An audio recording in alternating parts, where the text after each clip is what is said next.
বৰ্তমান আপোনালোকে শ্ৰৱণ কৰি আছে ৰাসলীলা।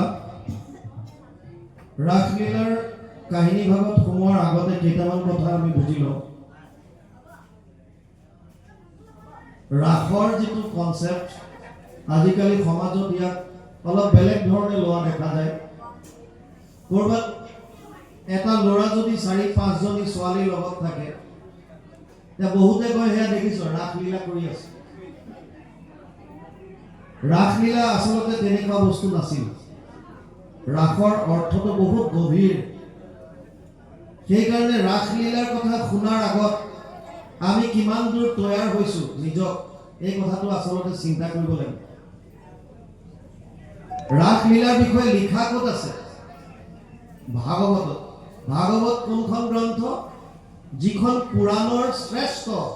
নিম্ন গানম যথা গংগা দেৱানাম অচ্যুত যথা বৈষ্ণৱানম যথা শম্ভু পুৰাণম ইদম তথা 12-13-16 দ্বাদশ স্কন্ধ ত্ৰয়োদশ অধ্যায় 16 নম্বৰ শ্লোক ভাগৱত, য'ত কৈছে নদীৰ ভিতৰত যেনেকৈ গংগাক শ্ৰেষ্ঠ বুলি কোৱা হয়, দেৱতাৰ ভিতৰত যেনেকৈ কৃষ্ণক শ্ৰেষ্ঠ বুলি কোৱা হয়, বৈষ্ণৱৰ ভিতৰত যেনেকৈ শিৱক শ্ৰেষ্ঠ বুলি কোৱা হয়, তেনেকৈ পুৰাণৰ ভিতৰত শ্ৰেষ্ঠ হৈছে ভাগৱত।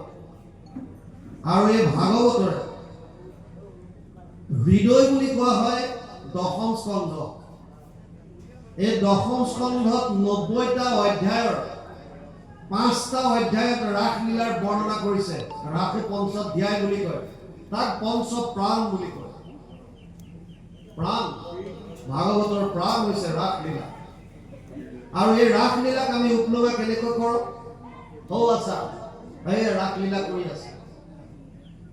সেইকাৰণে ৰাস তত্ত্বটো বুজাৰ আগত এইটোও বুজক, ভাগৱত যিখন 18খন পুৰাণৰ শ্ৰেষ্ঠ, সেইখন হৈছে ভাগৱত। ৰচনা কোনে কৰিছে?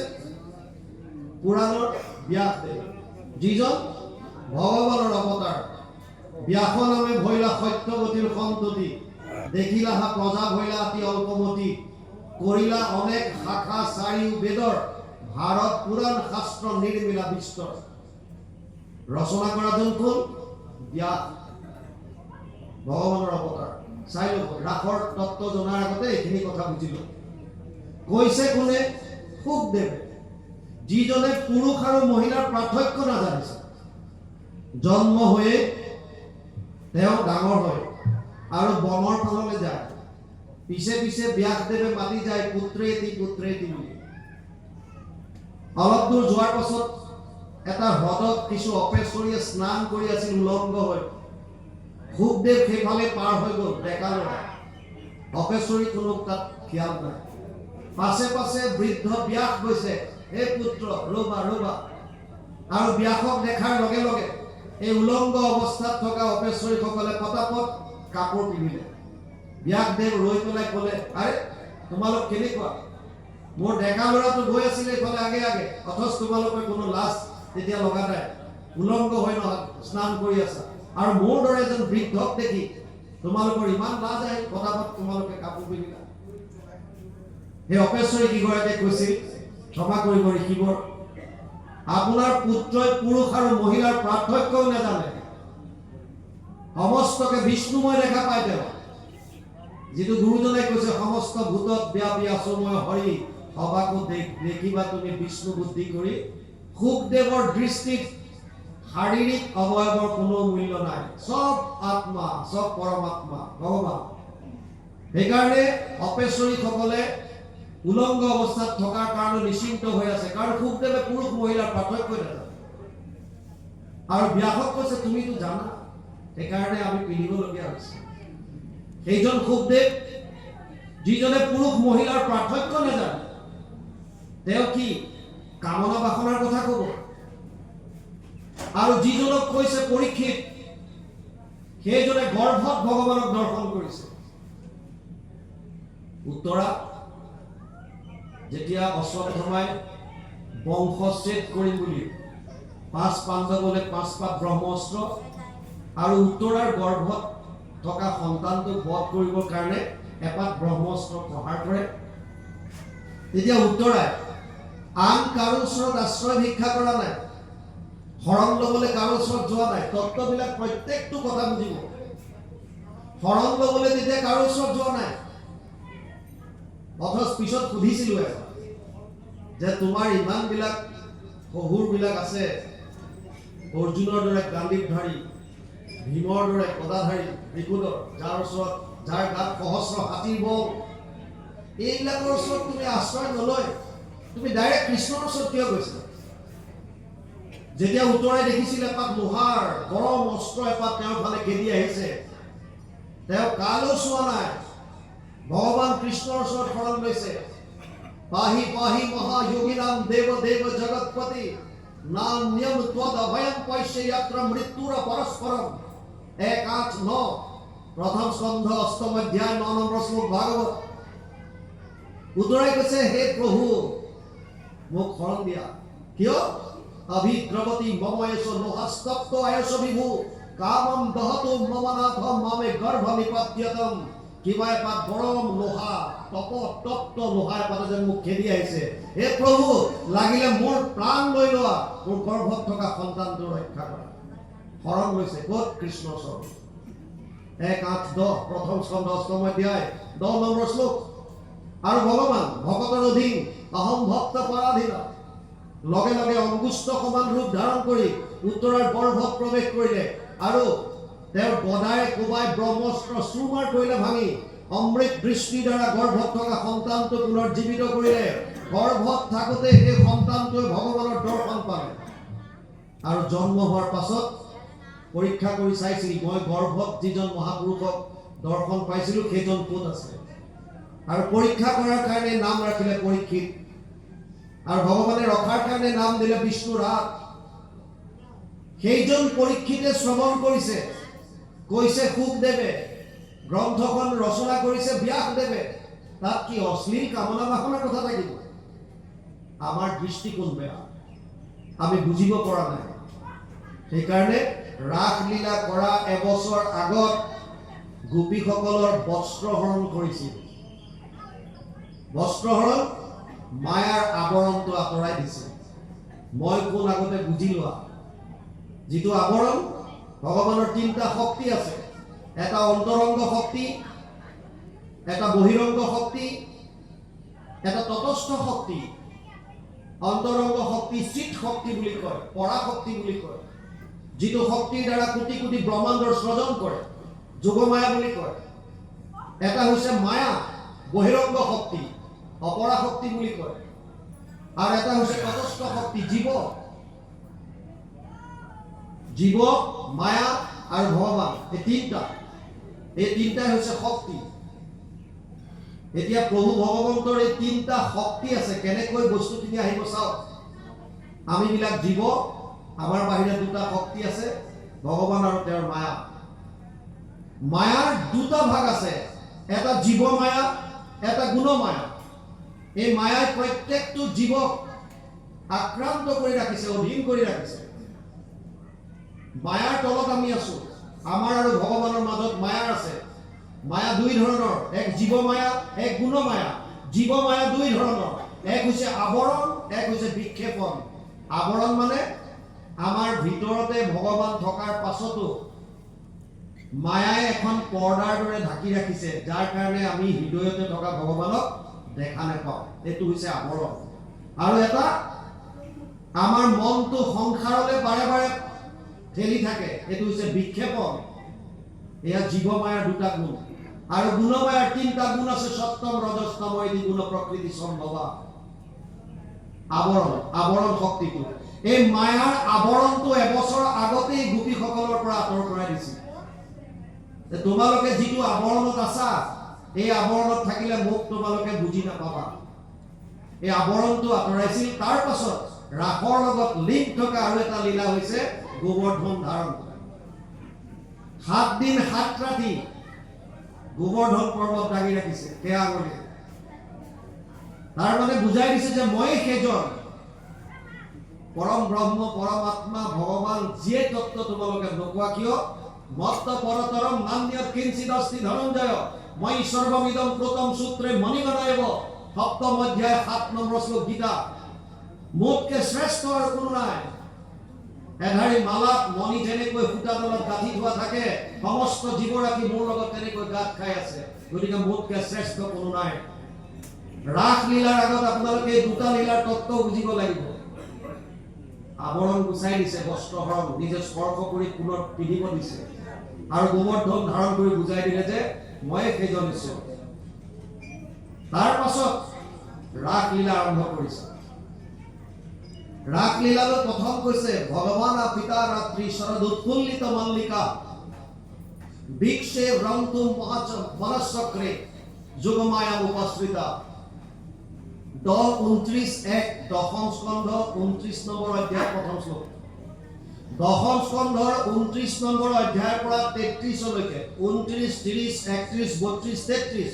পাঁচটা অধ্যায় ৰাস পঞ্চাধ্যায় বুলি কোৱা হয় ৰাস লীলা ৰাস শব্দটো ৰসৰ পৰা আহিছে ৰস ৰস ভগৱানক বুজায় ৰসু বৈশহ কি ৰস এইটো আনন্দ আনন্দ যিটো আমি বিচাৰি আছো যিটো প্ৰত্যেকটো জীৱই এই ৰস পান কৰিব বিচাৰিছে আমি প্ৰত্যেকে ৰস পান কৰিব বিচাৰি আছো কোনটো ৰস আনন্দ ৰস কিয় কাৰণ আমি পৰম আনন্দৰ অংশ ৰাস ক্ৰীড়াৰ আগতে কথাটো বুজো আমিও সকলোৱে ৰাস পান কৰিব ৰাস ক্ৰীড়া কৰিব বিচাৰিছো কি ৰাস আনন্দ ৰাসৰ কাৰণে কিয় কাৰণ আমি পৰম আনন্দৰ অংশ মামে বংশ জীৱলোকে জীৱভূত সনাতন পঞ্চদশ অধ্যায় 7 নম্বৰ শ্লোক গীতা এই যিমান জীৱ আছে সব মোৰ অংশ ভগৱান হৈছে পৰমানন্দ ৰসু বৈশহ তৈত্তৰীয় উপনিষদত কৈছে এজন আনন্দ ৰস স্বৰূপ আনন্দ স্বৰূপ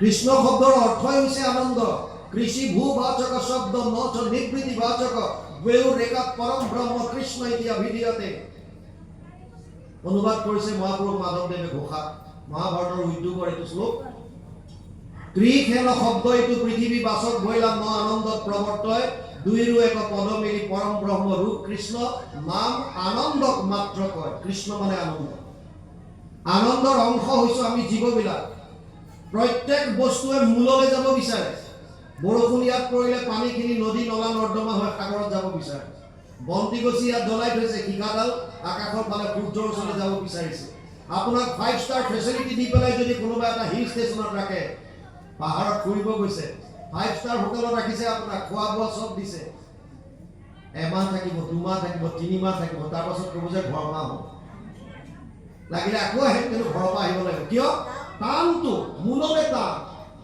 জোৰ পৰা আহিছো তালে যোৱাৰ টান আমি জোৰ পৰা আহিছো তালে যাব বিচাৰিছো আমাৰ মূল কি ভগৱান যাৰ উদৰৰ পৰা সমস্ত জীৱ আহিছে আমি তেওঁতে বিলীন হ'ব বিচাৰিছো হেতুৱে মুক্তি কিন্তু আমি অহাৰ পাছত পাহৰি গলো কিয় এই মায়াৰ আৱৰণৰ কাৰণে পাহৰি আছো এতিয়া বুজক ভগৱান কৃষ্ণই ৰাস লীলা কেতিয়া কৰিছে দ্বাপৰত ৰাস লীলা কৰাৰ প্ৰাক মুহূৰ্তৰ কথাখিনি বুজক যেতিয়া বসুমতীৰ বুকুত আসুৰিক প্ৰকৃতিৰ লোকৰ যেতিয়া অত্যাচাৰ বৃদ্ধি পালে বসুমতীয়ে কান্দি কান্দি গৈ ব্ৰহ্মাৰ ওচৰত প্ৰাৰ্থনা কৰিলে আৰু ব্ৰহ্মাই বসুমতীকে ইত্যাদি কৰি সকলো ক্ষীৰোদধি পাৰত গৈ ভগৱান নাৰায়ণৰ স্তুতি কৰিলে ভগৱানে তেওঁৰ হৃদয়ত আদেশ দি দিলে আৰু ব্ৰহ্মাই দেৱতাসকলক ক'লে যে ভগৱান কৃষ্ণ ৰূপে বসুদেৱৰ ঔৰসত দৈৱকীৰ গৰ্ভত অৱতাৰ ল'ব কিহৰ কাৰণে গীতাত কৈছে 7 আৰু 8 নম্বৰ শ্লোকত যদা যদা হি ধৰ্মস্য গ্লানিৰ ভৱতি ভাৰত অদ্ভুত্যানম ধৰ্মস্য তদাত্মানম সৃজম্যহম পৰিত্ৰাণায় সাধুনাম বিনাশায় দুষ্কৃতম ধৰ্ম সংস্থাপনাৰ্থায় সম্ভৱামি যুগে যুগে চতুৰ্থ অধ্যায় 7 আৰু 8 নম্বৰ শ্লোক গীতা চৰাচৰ গুৰু ঈশ্বৰ কৃষ্ণৰ জন্মৰ শুনা কাৰণ সাধু সমস্তৰ ধৰ্ম ৰক্ষা হইব নাকিব দুষ্ট দুৰ্যোগ মহন্ত সকলে এইটো ধৰ্ম কৰ্ম শুনিবে গাইবে মুখে তিনিও তাপক এতেকে নিষ্ঠৰি পাইবে মুখ্য মহাপুৰুষে অৱতাৰ লোৱাৰ মূল কাৰণ ভগৱান কৃষ্ণৰ অৱতাৰ লোৱাৰ আগত গোকুলত যিমানবিলাক আহিল সব দেৱতা সেইটো বুজো যিমানবিলাক আহিছে গোপীসকলক বল্লভাচাৰ্যই 5টা ভাগত ভাগ কৰিছে। এই গোপীসকল প্ৰকৃততে কোন আছিল? এক হৈছে দেৱৰূপা গোপী, যিসকল দেৱতাই ভগৱান কৃষ্ণৰ দৰ্শন পোৱা নাছিলে, কৃষ্ণক দৰ্শনৰ অভিলাষ কৰি আছিল, সেইসকল ৰাস ক্ৰীড়াত গোপী হৈ আহিছে। গো ইন্দ্ৰিয়ক বুজায়, গো মানে জ্ঞান বুজায়। যিসকলে ইন্দ্ৰিয়ক পান কৰিব পাৰিলে, ইন্দ্ৰিয়ক হজম কৰিব পাৰিলে, সংযম কৰিব পাৰিলে, গো বেদকো বুজায়, সেইসকল আহিছে দেৱতা। আৰু এক শ্ৰেণীৰ গোপী আছে ঋষি ৰূপা। ত্ৰেতা যুগত দণ্ডকাৰণ্যত যিসকল ঋষিয়ে প্ৰভু ৰামচন্দ্ৰৰ ওচৰত কাকুতি মিনতি কৰিছিল, তোমাক স্বামী ৰূপে পাব বিচাৰো। আৰু তেতিয়া ভগৱন্ত ৰামচন্দ্ৰই কৈছিল যে এই জন্মত মই মৰ্যাদাপূৰ্ণ ৰাম হিচাপে মোৰ লীলা কৰিছো, এইটো জন্মত এইটো সম্ভৱ নহয়। মই যেতিয়া দ্বাপৰত কৃষ্ণ ৰূপে আহিম, তেতিয়া তোমালোক আহিবা গোপী হৈ। সেইসকল ঋষি গোপী হৈ আহিছে, সেইসকলক ঋষি ৰূপা গোপী বুলি কৈছে। ঋচা, বেদৰ ঋচা, শ্ৰুতি ৰূপী গোপী। শ্ৰুতি বেদক বুজায়। বেদৰ যিবিলাক ঋচা বা মন্ত্ৰ, যিবিলাক মন্ত্ৰই ভগৱান কৃষ্ণক প্ৰকাশ কৰিব নোৱাৰিলে, কেৱল কৰ্মকাণ্ডৰ মাজতে থাকিল, এইবিলাক গোপী, এইবিলাক মন্ত্ৰবিলাক মূৰ্তিমন্ত হৈ তেওঁলোকো গোপী হৈ আহিছে। সেইকাৰণে এইটো শ্ৰুতি ৰূপা গোপী বুলি কয়। এক আছে সাধন সিদ্ধ, যিসকল ঋষি মুনিয়ে ভগৱান বা নিৰ্গুণ নিৰাকাৰ ব্ৰহ্মক পাবৰ কাৰণে সেই সময়তো তপস্যা আদি কৰি আছিল, ঈশ্বৰক পাবৰ কাৰণে সাধন কৰি আছিল, সেইসকলো যিসকল অধিকাৰী হৈছিল তেওঁলোকো আহিছে গোপী ৰূপ ধাৰণ কৰি কৃষ্ণৰ লগত ৰাসলীলা কৰি। আৰু এক শ্ৰেণীৰ গোপী হৈছে স্বয়ং সিদ্ধ, নাৰদ, সনত কুমাৰ আদিৰ দৰে। এই সকলো গোপী ৰূপ ধাৰণ কৰি আহিছে। গতিকে আপোনালোকে চাই লওক গোপীৰ কোৱালিটিটো কেনেকুৱা আছে। বেদৰ শ্ৰুতি, ঋষি ৰূপা, দেৱৰূপা, সাধন সিদ্ধ, স্বয়ং সিদ্ধ, এই 5 ধৰণৰ গোপী ৰাসত ভাগ লৈছিল। গতিকে তেওঁলোকৰ মাজত ক'ত অশ্লীলতা থাকিব? আৰু আটাইতকৈ ডাঙৰ কথা, ভগৱানে কৈছে যে মই সেই ৰাতিসমূহক, পাঠক ব্যাসদেৱে লিখিছে, ভগৱান অপিতা ৰক্ষী, তা ৰাত্ৰি, তা মানে বহু বচন বুজাই আছে। সেইসমূহ ৰাতিক দৰ্শন পাই তেওঁ ৰাসলীলা কৰিবৰ কাৰণে মন হ'ল, আৰু সেইকাৰণে যোগমায়াৰ সহায়ত তেওঁ ৰাসলীলা কৰিলে। এটা ৰাতি বুলি কোৱা নাই, সেই ৰাতিসমূহ একত্ৰিত হৈছে, য'ত সমস্ত ঋতু একত্ৰিত হৈছে।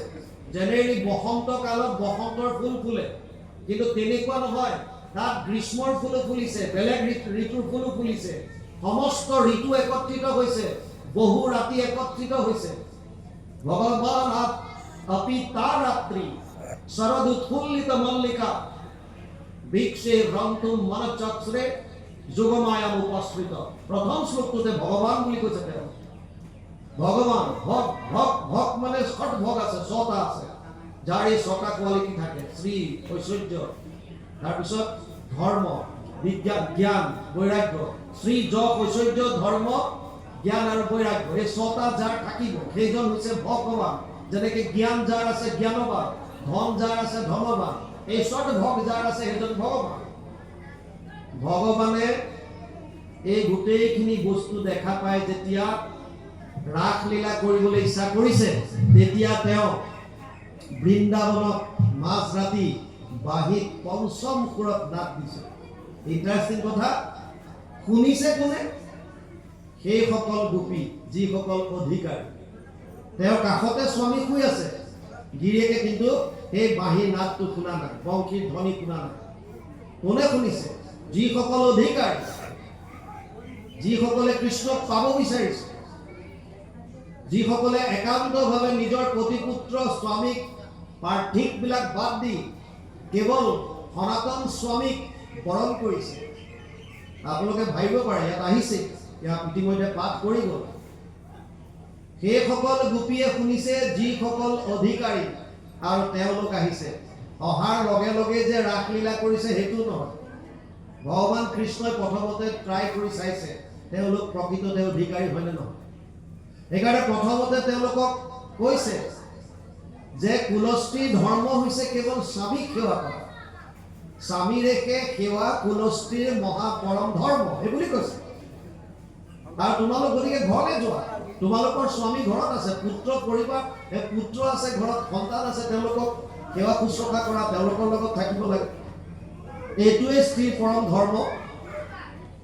আৰু গোপীসকলে উত্তৰ দিছে যে তুমি কোৱাটো ঠিক আছে, কুলস্ত্ৰী ধৰ্ম বুলি কৈছা সেইটো ঠিক আছে, কিন্তু আমি জনাত আমাৰ স্বামী কেৱল তুমিহে, যিজন সনাতন, যিজন প্ৰত্যেকটো জন্মত আমাৰ স্বামী হৈ থাকা। এইটো জন্মত আমাৰ পাৰ্থিৱ শৰীৰৰ লগত বেলেগ এজন স্বামী হৈছে, বেলেগ এজন পত্নী হৈছে, বেলেগ এটা সন্তান হৈছে, বেলেগ এটা কিবা হৈছে। আগতে হয়তো মোৰ আজি যিগৰাকী পত্নী, হয়তো আগৰ কোনোবা জন্মত সেইগৰাকী মোৰ স্বামীও হ'ব পাৰে, এইটো ডাঙৰ কথা নহয়। অভিমন্যুৰ যেতিয়া মৃত্যু হ'ল, অৰ্জুনে কান্দি কান্দি ভগৱান কৃষ্ণক কৈছে, অভিমন্যুক যেতিয়া সপ্তৰথীয়ে বেৰি মাৰিছে তেতিয়া অৰ্জুন কাষত নাই, তেওঁ নাৰায়ণী সেনাৰ লগত বেলেগ ফালে যুদ্ধ কৰি আছে। যেতিয়া তেওঁ সন্ধিয়া আহিছে, গম পালে যে পুত্ৰ অভিমন্যুৰ মৃত্যু হ'ল, ভগৱান কৃষ্ণক কৈছিল, সখা তুমিতো তোমাৰ গুৰুক মৃত পুত্ৰ আনি দিছা, গতিকে আজি মোৰ মৃত পুত্ৰ অভিমন্যুকো তুমি আনি দিয়া। ভগৱানে ক'লে যে সখা তোমাক গীতা কোৱাৰ কি লাভ হ'ল? এই যুদ্ধৰ আগত যে ইমানখিনি যে লেকচাৰ মাৰিলো যে শৰীৰটোহে মৃত্যু আছে, আত্মাৰ মৃত্যু নাই, নৈনম চিন্তন্তি শস্ত্ৰাণি নৈনম দহতি পাপক, এইবিলাক যে ক'লো কি লাভ হ'ল? অৰ্জুনে কৈছে এইবিলাক মই একো বুজিব বিচৰা নাই, এতিয়া মোক সন্তানটো লাগে, অভিমন্যুক মোক লাগে। আৰু ভগৱানে ক'লে ইয়াক এনেকৈ বুজালে নহ'ব। সেইকাৰণে তেওঁ যোগমায়াৰ আকৌ আশ্ৰয় ল'লে। তেওঁৰ এইটো শক্তি, যিটো চিত শক্তি, অন্তৰংগ শক্তি, যিকোনো কৰ্ম কৰিব পাৰে, কোটি কোটি ব্ৰহ্মাণ্ডৰ স্ৰজন কৰিছে। তেওঁ লগে লগে অভিমন্যুক স্ৰজন কৰি সন্মুখত দেখাই দিলে। আৰু অৰ্জুনে পুত্ৰ বুলি দৌৰি গৈছে। অভিমন্যুৱে কৈছে ধেৎ, কোন কাৰ পুত্ৰ? বৰ পুত্ৰ মাৰি দিলে, কোন কাৰ পুত্ৰ? অৰ্জুন চব ৰৈ গ'ল, কি কথা, কাৰ পুত্ৰ বুলি মাৰিছে? মই যদি তোমাৰ পুত্ৰ হয়, প্ৰতিটো জন্মত মই যেতিয়া যিমান কুকুৰ মেকুৰী শিয়ালৰ জন্মত যাওঁ, তেতিয়া তুমি মোৰ পিতৃ হৈ কিয় নোযোৱা? এইটো জন্মত তুমি মোৰ পিতৃ আছিলা, সেইটো জন্ম মই সামৰিলো, সেইটো নাটক শেষ হ'ল, এতিয়া বেলেগ নাটক। এইটো নাটকত এতিয়া মই কি ৰোল পাওঁ, এইটো কোনে মোৰ কৰ্মই কৰোঁ। প্ৰত্যেকটো শৰীৰ আমি আমাৰ কৰ্মৰ কাৰণে পাওঁ। মই অলপ আগত কৈছো, যাৰ যেনেকুৱা কৰ্ম তেনেকুৱা ফল ভোগ কৰিব লাগে, গম পাইছে নাই? গতিকে এইটো বস্তু সম্পূৰ্ণৰূপে যে এজনেই স্বামী হৈ থাকিব গোটেই জীৱন, সেইটো মিছা। গোপীসকলে বুজি পাইছে। গো বেদক বুজায়, জ্ঞানক বুজায়। যিসকলে বেদ সম্পূৰ্ণৰূপে পান কৰিব, সেয়া গোপী পি ল'লে।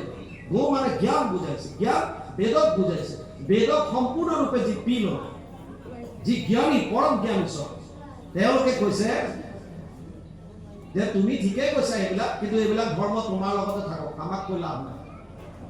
এই যিবিলাক তুমি কুলস্ত্ৰী ধৰ্ম শিকাইছা, এইবিলাক তোমাৰ লগত থাকক, আমাক শিকাই লাভ নাই। কিয়? আমি গম পালো যে তুমিয়ে পৰম স্বামী, তোমাতকে ওপৰত কোনো নাই। এই শৰণ তত্ত্বটো এতিয়াও আমাৰ মাজত বহুত খেলি মেলি হৈছে। ক'ত শৰণ লওঁ, কেনেকৈ শৰণ লওঁ, এই বস্তুটো বুজিবলগীয়া কথা আছে। আপোনালোকে জানি আচৰিত হ'ব, আমি যোৱাবাৰ হয়তো আমাৰ শ্ৰীমন্ত শংকৰদেৱ সংঘৰ পৰা যিখন ওলাইছিল স্মৃতি গ্ৰন্থ, তাত গীতাৰ এক শৰণ তত্ত্বৰ ওপৰত আমি লিখিছিলোঁ। আমি তাত অৰ্জুনৰ দ্বাৰা 3বাৰ শৰণ লোৱা দেখাইছিলোঁ, 3বাৰ। প্ৰথমবাৰ কায়িকভাৱে, দ্বিতীয়বাৰ তেওঁৰ বাণীৰ দ্বাৰা দেখুৱাইছোঁ, আৰু শেষত গৈহে তেওঁ সম্পূৰ্ণ চাৰেণ্ডাৰ কৰিছে। কেনেকৈ বুজক, শৰণ বস্তুটো বুজিলোঁ।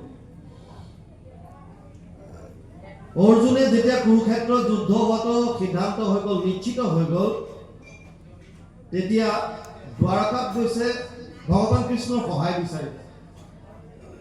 আৰু তাৰ আগে আগে দুৰ্যোধনো গৈছে। দুৰ্যোধনে নিজকে যুৱৰাজ কম, ৰজা বুলি বেছিকৈ ভাবে। আচলতে তেওঁ ৰজা নাছিল, ৰজাটো ধৃতৰাষ্ট্ৰ, তেওঁৰ পিতৃ। দুৰ্যোধন যুৱৰাজ, কিন্তু তেওঁ তেনেকে নাভাবে নিজক কি বুলি ভাবে, ৰজা। আৰু যেতিয়া নিজক যোনে ৰজা বুলি ভাবে, মই বৰ ভাৱটো আহি গ'ল, তেওঁ য'তে ত'তে নবহে, যাৰ তাৰ লগত মিক্স আপ নকৰে। মোৰ কাৰণে আসনখন অকণ আচুতীয়া লাগে। এতিয়াও থাকে নহয় বহুতে তেনেকে আসন লগত লৈ ফুৰে, আপুনি দিয়া আসনত নবহে। আছে তেনেকুৱা বহুত আছে, তেওঁলোকৰ স্পেচিয়েল থাকিব, তাতহে বহিব। আমাৰ দৰে লাপি লোপাৰ কথাটো বেলেগ, য'তে দিয়ে মাটিয়ে পাতিয়ে বহি যায়।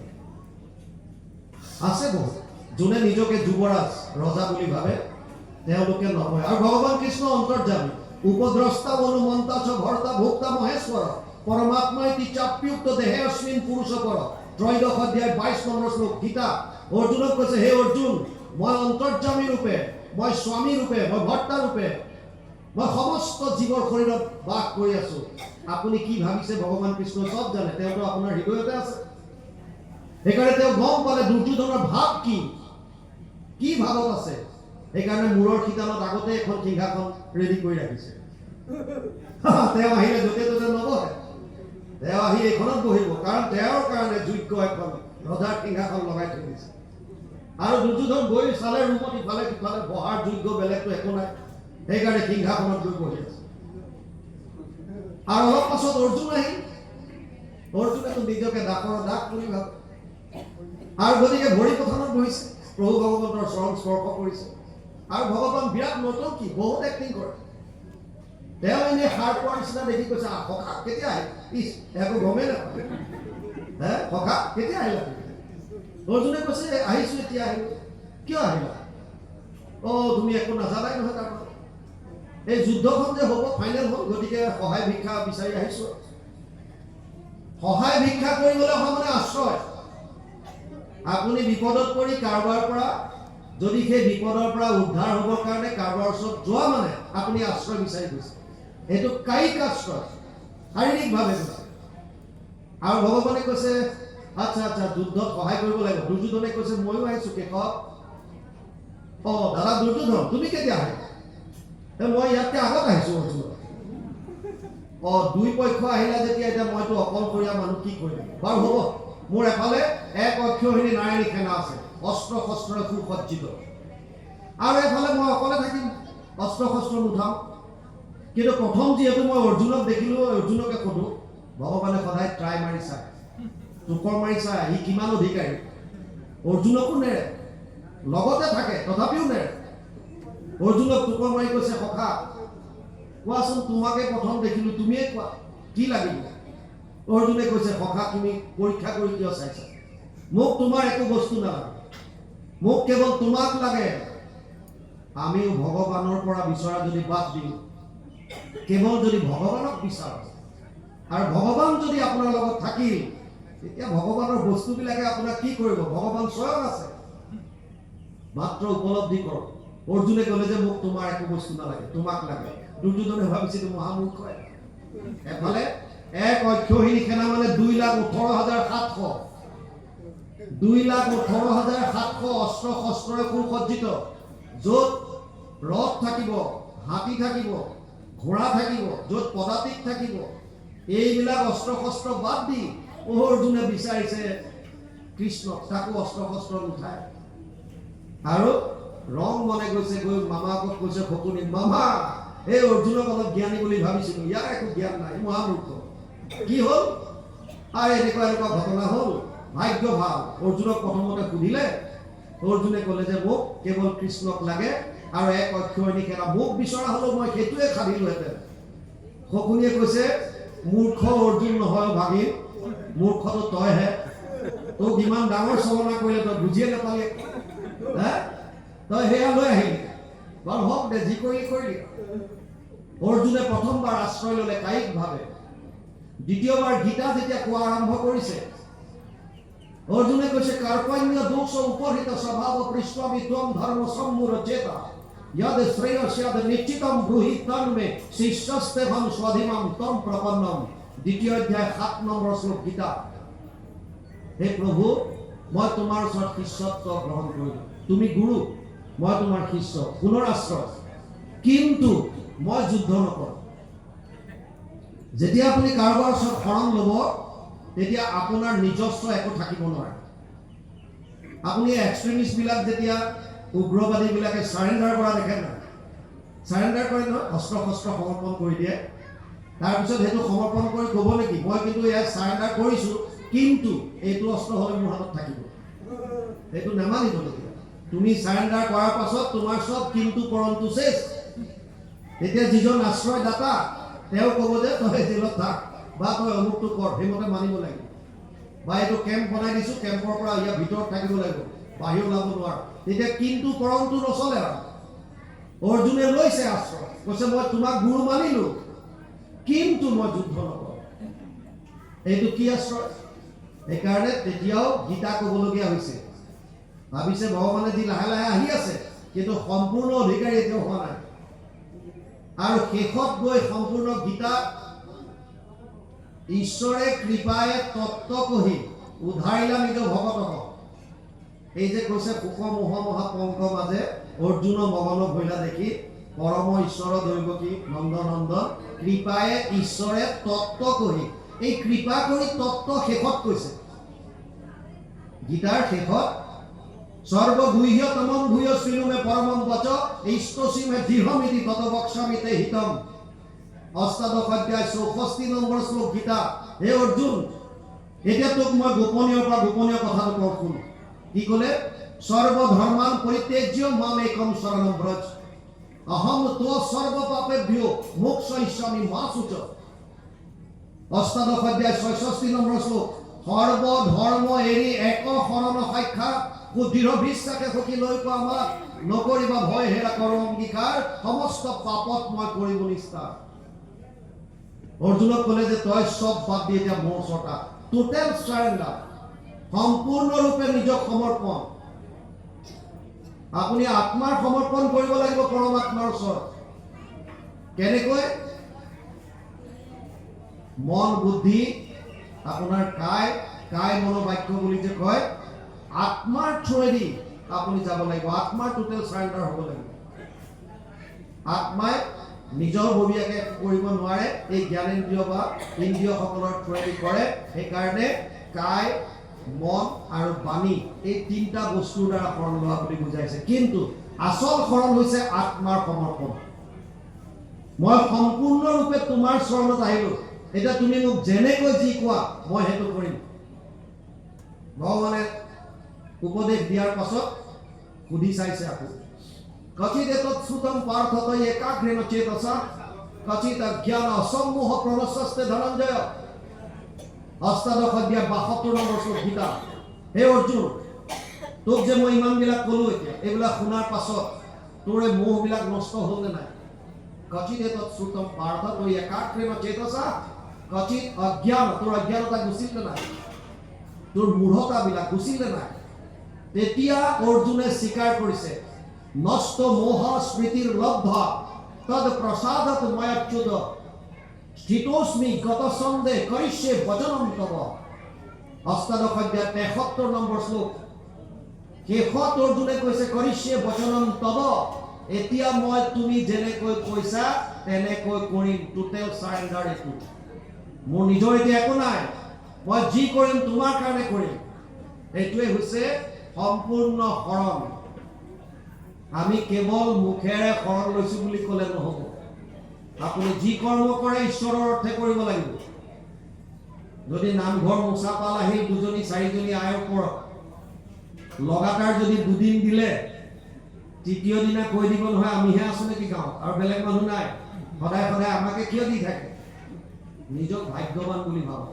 যদি ভগৱানৰ অৰ্থে কিবা কাম কৰিবলৈ প্ৰভুৱে বিচাৰিছে আপোনাক, জানিব যে মোৰ প্ৰতি কৃপা কৰিছে। এইখন সুবিধা চবেই নাপায়। যদি পাইছে তেতিয়াহ'লে সুবিধাটো নেৰিব। এনেকুৱা ঈশ্বৰৰ অৰ্থে কাম কৰিবলৈ পোৱা সুবিধা যদি পায়, আগভাগ ল'ব। যিমান ঈশ্বৰৰ অৰ্থে কৰিব তাৰ ফল আপুনি পাবই। 1 গুণ লগাইলে সহস্ৰ গুণ হয়, এইটো কথা মনত ৰাখিব। কিন্তু আমাৰ বিলাকে আমি নকৰোঁ। কোনোবা 2 দিন 3 দিন একেলগে কৰিলেই আহি যাব, আমিয়ে সদায় আছোঁ এইখন গাঁৱত, আমিয়ে কিয় কৰিম, বাকীবিলাক ক'ত কৰিম? অৰ্জুনে শেষত শৰণ ল'লে আৰু ক'লে যে কৰিছে বচনম তব। শৰণটো যদি শুদ্ধ নহয়, শৰণটো ক'ত ল'ব লাগিব এইটো যদি আমি গম নাপাওঁ, তেতিয়াও বিপদ আছে।